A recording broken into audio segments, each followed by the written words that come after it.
Ever since Riot accidentally spilled the buff juice on Teemo making him a little too buff, I've been wondering if the micro-peen-sized cooldown on his Q could retrieve 100% uptime with something like a full crit Navori build, and the short answer is yes. Credit to Mr. Mengko for proving such, but the problem I faced when building this mole rat like an ADC was dying like an ADC. So after a little flicking of the proverbial build bean and practice tool, I realized that just a vanilla plain Jane on white toast flat ability haste build you can get a blind duration longer than the cooldown anyway. So game 1 today you are gonna see that biz in action, and then I decided to take the build over to the Death Fetish Bride to see how long I can keep someone tied up, and well, the answer was infinity and beyond. So please sit back, relax, put your feet up, politely piss on my subscribe button if you enjoy my content, as YouTube has been unsubscribing people like crazy. Then let me know what other champs this giant ability haste build would work on in the comments, and let's get into it. Welcome back homies. Now I chose to play the little Rugrat Scout mid because I crave human interaction and wasn't in the mood to film the 7th season of Lost in the top lane island, so I'm against Foxy Mama, who I know can charm me, but like a young Juicy J I just can't say no to Ratchet Pussy, so I infatuate for a sec before denying the return trip of her yo-yo Snowball the luxury of slapping my ass before spitting twice more in her anime looking mouth for the kill. Then it was time to head south as Thor's pet polar bear and that charming lady were headed down for a non-consensual double date with that tiptoeing psychopath and his cat, so we say surprise bitches, hope you don't mind if we tag along, and well, that date didn't last too long. But before heading back home I saw a juicy bushel of bad behavior just begging me to make my screen blue, waiting for that pink-tailed gazelle to come tentatively, and knowing a knee-nibbling perv is about to pop out and demand an ass grab, only for freaking Yumi to oh so generously swoop in to contribute by stealing my kill. Naturally this warrants a request to report her. Thank the Lord the tribunal is gone, because that one would have been unanimous, only for her to respond in the most stereotypical e-girl kitty shit way I've ever seen. Jin then realizes that he will likely be in a YouTube video, so he shoots his shot at stand-up comedy, making me think he alt F4'd his way out of every single grammar class in his life. But my eye is focused and on the prize being this bush that I just yesterday jerked myself off in. So while my bot is promoting their softcore porn sites and bashing third world countries' economic policy, I'm over here causing the most chaos by a midget since Wee Man was cast in the Jackass series, which lands Jana in jail and me thinking it's time to reset and defend and go overstay for another minute, thinking we can kill that Gale girl again. Granted, Jin doesn't have the accuracy of a schizophrenic Saint Bernard. That said, I loitered my little Galapagoting gooch flaps in the area until the top-hatted hottie was inevitably one-shot once again, so I ran and spit some toxic shit in her face, and then you don't need to see this said with his entire combo to know that he did.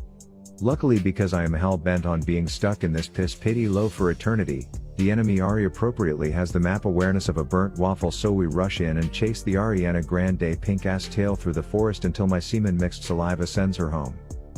And even when I am in the shops, my little deployed mushroom tips are doing work, because when the freaking fox hits one, you know who dies? Kennen does? Then I roam over to the area of a great mushroom murder before snagging my rat ballsack on a bear trap, which unironically then attracts a bear, but that furry ball of Zeus pube hairs barely touches me because he is one blind Betty in the ring against this rabbit. Muahaha, laugh with me Teemo.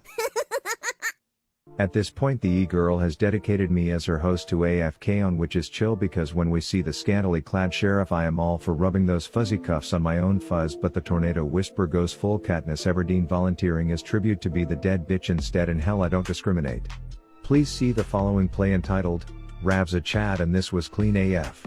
For starters, the fox hungry hippo's another one of my mushrooms, which long story short earns her a spit shafter, but then when my team is inevitably still throwing the next big fight, I join in to first remove the distractions, and then I set up the play of my life. A freckled fuckboy gets birthed, I buy a dank yellow camera and slip it over the wall, then I give the tantrum tomato a happy ending to alley-oop the hoe into my teeny weeny wingman. Bam, I just 9000 IQ'd this biz like a pro.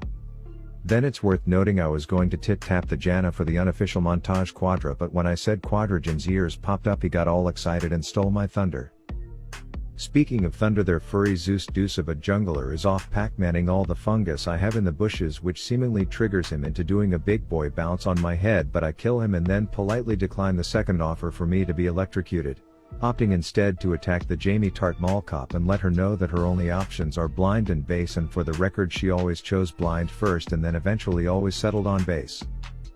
So at this point I have full build, meaning 3 seconds blind on an ability that has a 2.8 seconds cooldown, and while Riot declined to comment for my documentary, I think they would have said working as intended, but in case it wasn't, we can just use this B-roll of Volibear going 0 for Sunday on his auto attacks and then me celebrating by ejaculating a river of bouncy bombs in their base while our minions end the game. So I confirmed this works on the little bunny and deemed it time to try on Morgana. Now I chose to go bot with my mini fairy godmother this round because I'm a masochist and like pain, but likely the titty licker Tabby was one of those backseaters telling me I never proc Yuumi passive during fights when I play her, so please refer to Exhibit A entitled "This is what happens you morons" as proof that my wiggy gets big and stiff when I see a stray cat just begging to eat 16 stuns before being slaughtered when I see her procking her passive. And it's worth noting that Jennifer Lopez over here turned into a black Tabby himself before he could foregasm, and it's like a blue balled OCD trap for the race of humanity who plays that champ, so he sticks around too long without his heel queefing kitty in the area, so I lock him up, step into the shrubs to squeeze out a quick fart and then come back to finish the job. Then Deadpool is in the area, so we first scan for a Wi-Fi network so that I can post a selfie with him to my OnlyFans hashtag. I slipped a nipple on purpose, but then we went in to film a scene for 50 Shades of Purple as we tied them both up, gave them herpes, and then took my victory walk in a way that showed my disrespectful carelessness by just now wrapping myself in a Trojan ecstasy rubber.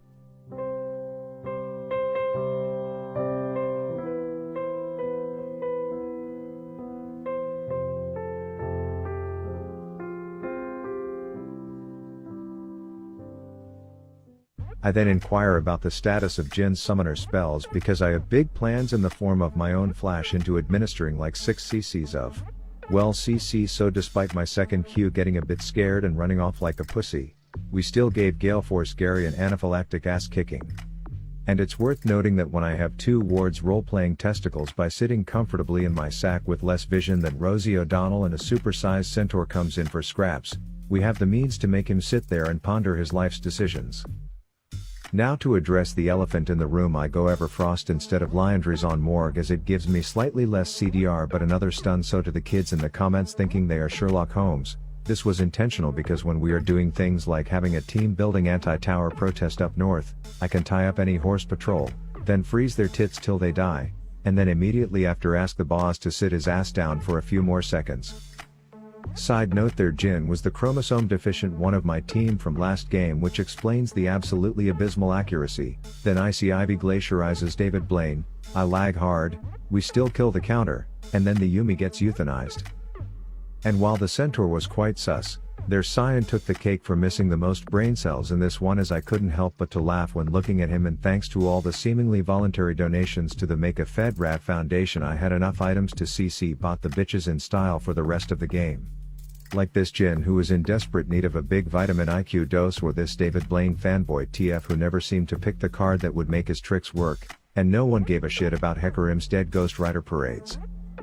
Pair that with the scene from the intro where we kept the large flaming horseman in timeout for the longest CC chain in history, then murdered his insubordinate cat, and all we had to do was kill the inting overweight car mechanic once more to prove once again that more CC equals more GG, and a GG it was indeed.